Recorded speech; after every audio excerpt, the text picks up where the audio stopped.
नमस्कार, बहुत स्वागत है आप सभी का। आपके साथ में हूं नलिनी पांडे। केंद्रीय गृह मंत्री अमित शाह 2 दिन के उत्तराखंड के दौरे पर हैं, जहां पर अमित शाह ऋषिकेश के गीता भवन में पहुंचे। यहां पर अमित शाह गीता प्रेस गोरखपुर की सुप्रसिद्ध कल्याण पत्रिका के शताब्दी महोत्सव में शामिल हुए। इस दौरान अमित शाह ने कहा कि सनातन संस्कृति को आगे बढ़ाने में गीता प्रेस का बड़ा योगदान रहा। वहीं अमित शाह ने यह भी कहा कि आज पूरे देश में सनातन की ध्वजा लहरा रही है। शाह ने कहा कि सोमनाथ के मंदिर को 16 बार तोड़ा गया और मंदिर 16 बार बना भी, लेकिन मंदिर को तोड़ने वाले मिट्टी में मिल गए, जबकि 1000 सालों से सोमनाथ की ध्वजा आज भी लहरा रही है।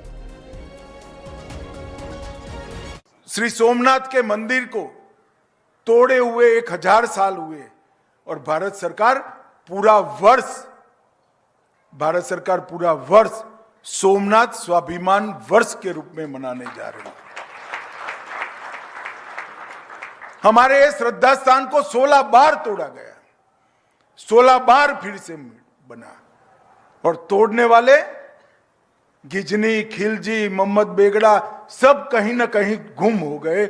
सोमनाथ की सनातन की ध्वजा आज भी दिगंत पर लहरा रही। कश्मीर से धारा 370 हट गई, महाकालेश्वर का कॉरिडोर बना, केदार धाम का पुनरुद्धार किया गया, बद्री धाम का स्केच पूरा बन चुका है। देश भर में लगभग 35 से ज्यादा तीर्थों को पुनः जागृति के लिए उनके महिमा मंडन का और वहां व्यवस्थाओं का विचार हो रहा है। ऋषिकेश पहुंचने पर मुख्यमंत्री पुष्कर सिंह धामी ने गृह मंत्री अमित शाह का स्वागत किया और सीएम धामी ने फूलों का गुलदस्ता देकर अमित शाह का स्वागत किया है। सीएम धामी ने भी कार्यक्रम को संबोधित किया और इस दौरान मुख्यमंत्री ने कहा कि केंद्र सरकार आत्मनिर्भर राष्ट्र बनाने की दिशा में निरंतर कार्य कर रही है। आज देश में आतंकवाद और नक्सलवाद जैसी विकटकारी शक्तियां सिर उठाने का साहस नहीं कर पा रही। वहीं सीएम ने ये भी कहा कि आज सनातन संस्कृति की पताका चारों तरफ लहरा रही है और सीएम ने यह भी कहा है कि पीएम मोदी के मार्गदर्शन में राज्य की संस्कृति धरोहर को सजाया और संवारा जा रहा है। देवभूमि को आध्यात्मिक राजधानी बनाने पर सरकार का मेन फोकस है।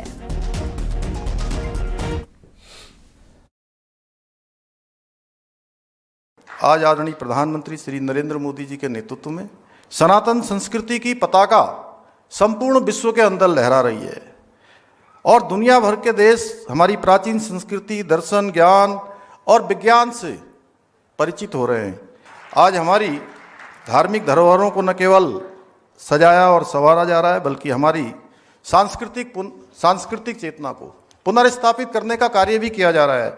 इसी से प्रेरित होकर हमारी राज्य सरकार भी देवभूमि उत्तराखंड को देश की आध्यात्मिक राजधानी के रूप में स्थापित करने के लिए निरंतर कार्य कर रही है। साथ ही हम राज्य में सांस्कृतिक मूल्यों और डेमोग्राफी को संरक्षित करने के लिए भी प्रयासरत हैं। भाइयों बहनों, मुझे पूरा विश्वास है वर्ष 2047 तक भारत को विकसित राष्ट्र बनाने के आदरणीय प्रधानमंत्री जी के विकल्प रहित संकल्प को साकार करने के लिए गीता प्रेस परिवार इसी प्रकार हमारी आने वाली पीढ़ियों को भारतीय सनातन संस्कृति से परिचित कराने का महान कार्य करता रहेगा। ऋषिकेश पहुंचने पर अमित शाह का जोरदार स्वागत किया गया। सीएम धामी के साथ कई अन्य लोग भी इस दौरान मौजूद रहे। कार्यक्रम में कैबिनेट मंत्री गणेश जोशी ने भी अमित शाह को गुलदस्ता देकर स्वागत किया। इसके साथ ही गढ़वाल सांसद अनिल बलूनी ने भी अमित शाह का स्वागत किया और उन्हें फूलों का गुलदस्ता भेंट किया। कई अन्य नेता और गणमान्य लोग भी इस दौरान मौजूद रहे।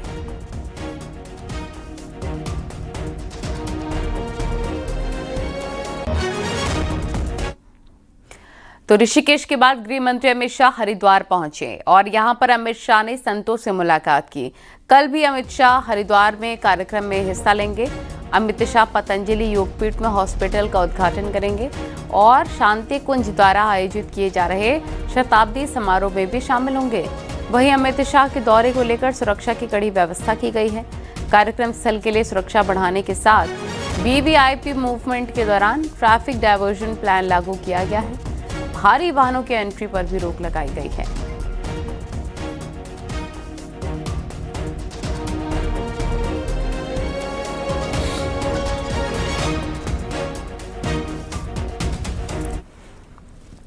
हरिद्वार में आयोजित हो रहे आध्यात्मिक संस्था शांति कुंज के शताब्दी वर्ष समारोह में तमाम हस्तियां शामिल होने पहुंच रही हैं। बुधवार को योग गुरु स्वामी रामदेव और आचार्य महामंडलेश्वर स्वामी अवधेशानंद गिरी भी अखंड दीप शताब्दी समारोह में प्रतिभाग करने पहुंचे।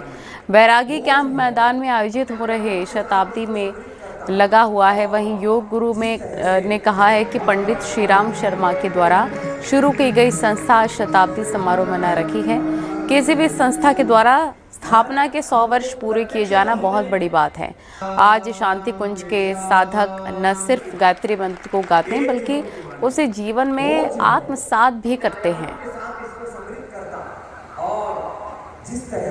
एक किसी भी संगठन के 100 वर्ष होना वह एक बहुत बड़ी तपस्या होती है। उसके पीछे कितना संघर्ष है, कितनी साधना, कितना उसके पीछे पुरुषार्थ लगा है, ये शब्दों में नहीं कहा जा सकता। और हम श्रद्धेय गुरुदेव के ही मूर्तिमंत रूप को डॉक्टर प्रणय पंड्या जी में, डॉक्टर चिन्मय पंड्या जी में हम देखते हैं कि हम पर्यावरण के प्रति अगर संवेदनशील नहीं रहे तो एक बड़ा संकट आएगा। नदियाँ सूख रही हैं, झील जलाशयों का अस्तित्व मिट रहा है। तो हमने आज ये बात कही कि हम रिड्यूस, रीयूज़ और रिसाइकल की ओर बढ़ें और पेड़ लगाएं। और अगर पेड़ अधिक से अधिक लगे इस धरती पर तो प्राणवायु आएगी, ऑक्सीजन आएगी। उत्तराखंड का बजट सत्र गैरसैंण में आयोजित किया जाएगा। उत्तराखंड के मुख्यमंत्री पुष्कर सिंह धामी ने इसका ऐलान किया। सूत्रों के मुताबिक मार्च के दूसरे सप्ताह में उत्तराखंड सरकार का बजट सत्र हो सकता है और सीएम धामी ने कहा, बजट को लेकर सभी स्टेक होल्डर्स से सरकार राय ले रही है। सभी के सुझाव से राज्य के विकास, महिलाओं, युवाओं के लिए बजट तैयार होगा। साथ ही सीएम धामी ने कहा, इस बार बजट सत्र गैरसैंण में होगा। इसको लेकर तैयारियां की जा रही हैं। बजट पूर्व तैयारियों के लिए हमारा रोस्टर बन चुका है और सभी स्थानों पर, कुमाऊं, गढ़वाल, मैदान, पहाड़, सभी स्थानों पर सभी लोगों से और स्टेक होल्डर्स जो भी लोग हमारे प्रमुख क्षेत्रों में काम करते हैं उनके सुझाव लेकर, महिलाओं के क्षेत्र में हैं, युवाओं के क्षेत्र में हैं, हमारे सीमांत क्षेत्रों में हैं, व्यापारी वर्ग के लोग हैं, हमारे निवेशक हैं, स्टार्टअप के लोग हैं, हमारे जनप्रतिनिधि हैं, अन्य जो संगठनों में काम करने वाले हैं, चाहे व्यापारिक संगठनों के लोग हैं, सभी प्रकार के लोगों से जो उनके सुझाव आते हैं उसके आधार पर हम अपने बजट का प्रावधान करते हैं। इस वर्ष भी उसको करेंगे, लेकिन इस बार पहले से हम लोग तैयार हैं। ये पहले से ही तैयारी है कि इस बार का बजट सत्र हमारा भराड़ीसैंण, हमारी जो ग्रीष्मकालीन राजधानी है, वहीं पर होगा। और नैनीताल हाईकोर्ट से बड़ी खबर है। पेपर लीक मामले के आरोपी हाकम सिंह को हाईकोर्ट से जमानत मिल गई है। हाईकोर्ट की एकल पीठ ने हाकम को बेल दे दी है। 20 सितंबर 2025 से हाकम जेल में बंद है और पेपर लीक मामले में हाकम को आरोपी बनाया गया था। आरोप है कि पटवारी भर्ती मामले में हाकम और उसके जो सहयोगी हैं उन्होंने 10 से 15 लाख रुपए के हर सिंडिकेट से पैसे लिए थे।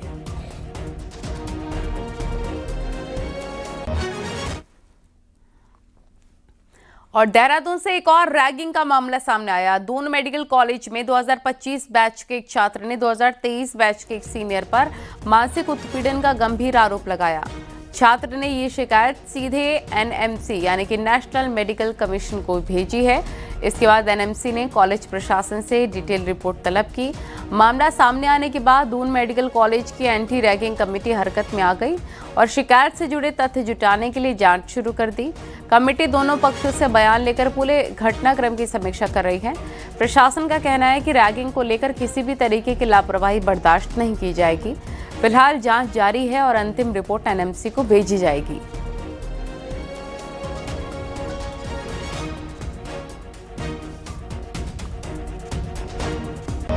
को कोई कंप्लेन अभी मेरे संज्ञान में आई है। मैंने प्राचार्य जी से संपर्क करने की कोशिश करी लेकिन नहीं हो पाई। लेकिन मेरे जो अपने सूत्र थे उन्होंने बताया कि कोई ऐसी कोई बहुत बड़ी कंप्लेन नहीं है। जैसे एक बार किसी की रैगिंग हो जाती है तो फिर दूसरे बच्चे भी आने लगते हैं, मेरी भी हुई थी। कोई ऐसा मामला भी संज्ञान में नहीं आया, ना ही रिटर्न में आया है। दीपावली से पहले खाद्य सुरक्षा विभाग यानी कि FDA ने मिलावटखोरों के खिलाफ चेकिंग अभियान चलाया था। इस दौरान करीब 50 कुंतल मिठाइयों और 8 कुंतल मावे के सैंपल लेकर जांच के लिए लैब भेजे गए।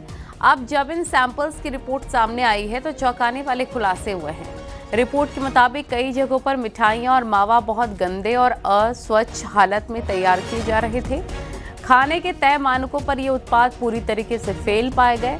FDA की जांच में साफ हुआ कि ये मिठाइयां और मावा लोगों की सेहत के लिए बहुत खतरनाक साबित हो सकते थे। यानी दीपावली के मौके पर बाजार में मीठा नहीं बल्कि मीठा जहर बेचा जा रहा था।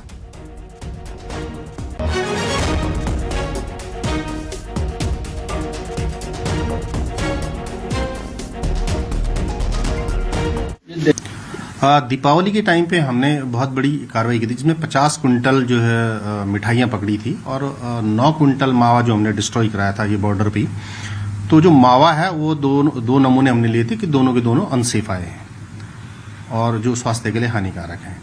और जो 50 कुंटल मिठाइयाँ वो सब स्टैंडर्ड में आए हैं। तो वो ये प्रोसेस है। इसके बाद इसमें उनको नोटिस जा रहे हैं और नहीं तो 30 दिन के बाद उनके खिलाफ सक्षम न्यायालय में मुकदमा दायर किया जाएगा। आप देखो ना, आप सीधे लीजिए कि हमने मिठाई खाई, मिठाई खाने के बाद पेट में गई, पेट में जैसे मैंने आपको बताया कि हाइपर एसिडिटी प्रोड्यूस कर सकती है और जो हमारे एंजाइम्स होते हैं उनमें हर्नेट करती है, उनके परिचालन को प्रभावित कर सकती है। फिर लिवर में गई, लिवर में प्रॉब्लम कर सकती है, किडनी में कर सकती है।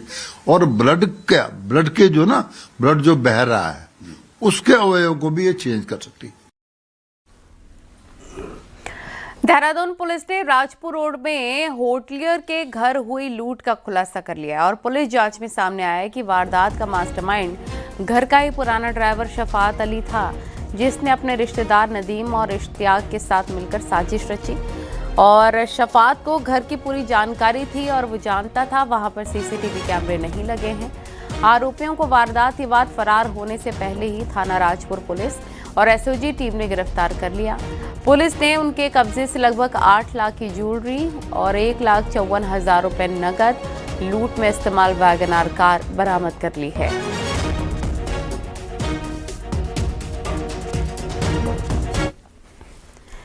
उत्तराखंड में फर्जी डॉक्यूमेंट्स के जरिए वोटर ID बनवाने का मामला गंभीर होता जा रहा है। देहरादून पुलिस अब उन BLOs की जांच कर रही है जिनकी भूमिका अवैध रूप से रह रहे बांग्लादेशी नागरिकों के वोटर ID बनवाने में संदिग्ध पाई गई है। कानलिंबी अभियान में पकड़े गए कई बांग्लादेशियों ने फर्जी कागजातों पर फर्जी डॉक्यूमेंट्स के आधार पर वोटर कार्ड, आधार कार्ड ये सब तैयार कर लिया था। पूरे प्रदेश में 40 से ज्यादा बांग्लादेशी हिरासत में लिए गए, जिनमें से 19 देहरादून से थे। Police 4 common service centre seal कर चुकी है और अब BLO से पूछताछ की तैयारी है। दोषियों पर कार्रवाई तय मानी जा रही है।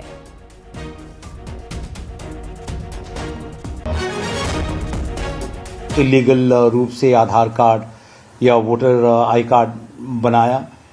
इस संदर्भ में SSP देहरादून द्वारा कार्रवाई की गई और ऐसे 4 आधार कार्ड सेंटर्स हैं उसको सीज कर लिया गया है। जो भी BLO है और जो भी इस प्रक्रिया में इन्वॉल्व थे उनसे भी गहन पूछताछ की जा रही है। उत्तराखंड के मुख्यमंत्री पुष्कर सिंह धामी ने कहा है कि चारधाम यात्रा में हर साल यात्रियों की बढ़ती संख्या के साथ ही सरकार यात्रा को सुविधाजनक और सुरक्षित बनाने की ओर जो भी संभव हो रहा है कदम उठा रही है। बुधवार को दिल्ली से लौटते हुए सीएम कुछ देर के लिए यूपी के मुजफ्फरनगर में रुके और प्रयागराज में शंकराचार्य स्वामी अभिमुक्तेश्वरानंद सरस्वती को लेकर उपजे विवाद पर किए गए सवाल को लेकर सीएम धामी ने कहा कि इस मुद्दे पर यूपी सरकार अपने स्तर से हैंडल कर रही है। विपक्ष द्वारा मुद्दे पर बयानबाजी करने को सीएम ने अनावश्यक और गैर जरूरी बताया है। भूमि से हो जिस तरह शंकराचार्य को लेकर विवाद चल रहा है उसको लेकर क्या कहना है? देखिए, अब वो चूंकि एक ऐसा स्थान है कि मैं समझता हूँ कि उस पर अपने स्तर से सरकार सब काम कर रही है और मुझे लगता है विवाद जो है समाप्त होना चाहिए। इस पर किसी को कोई बहुत ज्यादा राजनीति नहीं करनी चाहिए क्योंकि ये राजनीति का विषय नहीं है। मुख्य सचिव आनंद वर्धन ने सचिवालय में जमरानी बहुउद्देशीय परियोजना और सौंग बांध पेयजल परियोजना की समीक्षा की। उन्होंने निर्देश दिए कि दोनों परियोजनाओं को तय समय सीमा में पूरा किया जाए, टेंडर प्रक्रिया समय पर निपटाई जाए, निर्माण कार्य में तेजी लाई जाए, गुणवत्ता नियंत्रण सुनिश्चित करने के लिए फर्स्ट, सेकेंड और थर्ड पार्टी निरीक्षण पर जोर दिया गया। मुख्य सचिव ने प्रभावितों के पुनर्वास, मुआवजा और आवंटन कार्यों को पारदर्शिता और संवाद के साथ समयबद्ध पूरा करने को कहा है। जमरानी परियोजना जून 2029 जबकि सौंग परियोजना नवंबर 2029 तक पूरी होगी।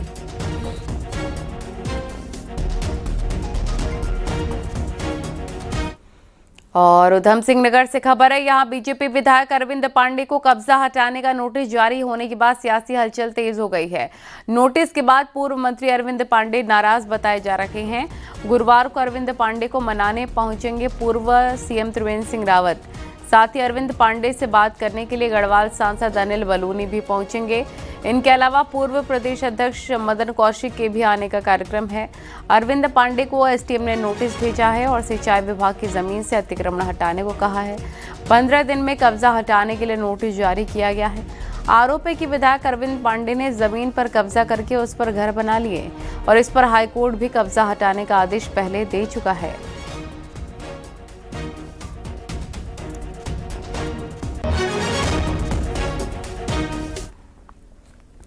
हरिद्वार में इवनिंग वॉक पर निकली महिलाओं और लड़कियों के सामने एक अधेड़ शख्स की अश्लील हरकत करने का मामला सामने आया। घटना रविवार शाम शंकराचार्य चौक के पास नहर पटरी की बताई जा रही है, जहां पर हर दिन बड़ी संख्या में लोग टहलने के लिए, वॉक करने के लिए पहुंचते हैं।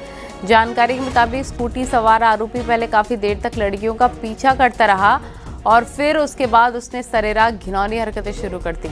मौके पर मौजूद एक लड़की ने साहस दिखाते हुए अपने मोबाइल से पूरी घटना को वीडियो बनाया, इसे रिकॉर्ड किया।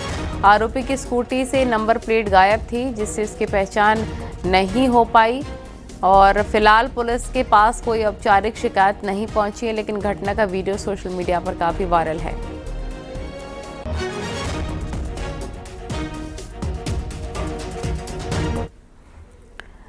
उत्तराखंड में इंसान और वन्य जीवों के बीच टकराव खतरनाक मोड़ पर पहुंच गया है। नए साल के सिर्फ 21 दिनों में 7 लोगों की जान वन्य जीव हमलों में चली गई है। कहीं टाइगर का आतंक है, कहीं गुलदार, तो कहीं भालू गांवों तक पहुंचकर लोगों को दहशत में डाल रहे हैं। पौड़ी में तो एक परिवार को गांव छोड़कर तक जाना पड़ गया है इसकी वजह से। दिखाते हैं आपको रिपोर्ट।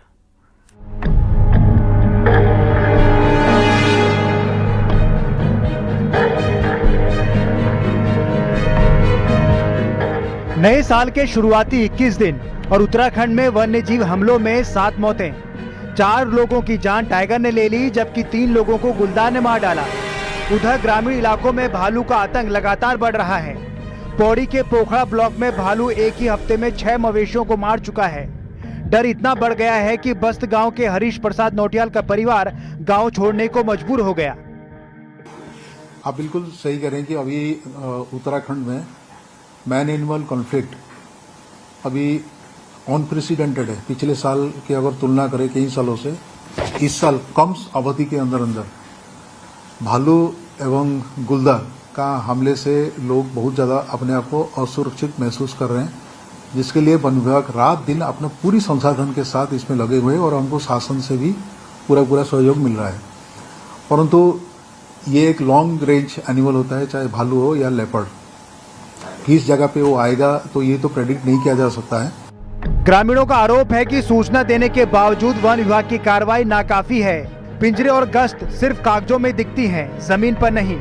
विभाग का कहना है कि टाइगर का मैटिंग सीजन चल रहा है और भालू बच्चों के साथ भोजन की तलाश में गांव का रुख कर रहे हैं। तो सीड है ही नहीं, वो सीड पे फीड करते हैं और भी वेजिटेशन जिनके ऊपर वो फीड कर रहे थे, तो उसकी स्कार्सिटी है, उसकी उपलब्धता नहीं है। इस कारण वो अब बच्चे भी पालने हैं उस जानवर को, तो वो नीचे आ रहा है। नीचे आने में क्या हो रहा है कि वो सडन, उसने कभी ह्यूमंस को बहुत अच्छे से नहीं देखा है, कभी दूर से देखा है या किसी ने तो बिल्कुल भी नहीं देखा है।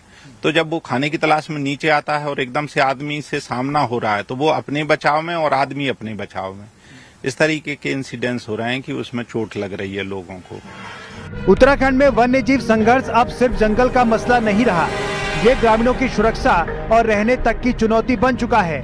पहाड़ों में बढ़ता भालू और गुलदार का खतरा लोगों को पलायन तक के लिए मजबूर कर रहा है।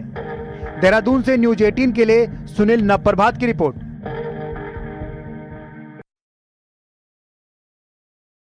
उत्तराखंड में बारिश और बर्फबारी का अलर्ट जारी किया गया है। राज्य में मौसम बदलने जा रहा है और मौसम विज्ञान केंद्र ने उत्तराखंड में बारिश और बर्फबारी का अलर्ट जारी किया है।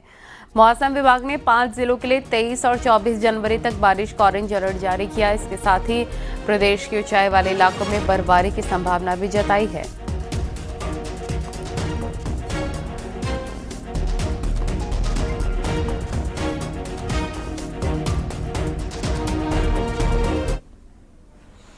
उत्तरकाशी में बर्फबारी नहीं होने के बावजूद हर्षिल घाटी और नेलांग घाटी में कड़ाके की ठंड पड़ रही है। यहां का तापमान माइनस के नीचे पहुंच गया है, जहां भीषण ठंड की वजह से नदी नाले और जो झरने हैं जम गए हैं। इसमें लोगों को परेशानी का सामना करना पड़ रहा है। सर्दी से बचाव के लिए लोगों को अलाव ही एकमात्र सहारा है। मौसम विभाग ने 23 जनवरी को बर्फबारी का अलर्ट जारी किया है।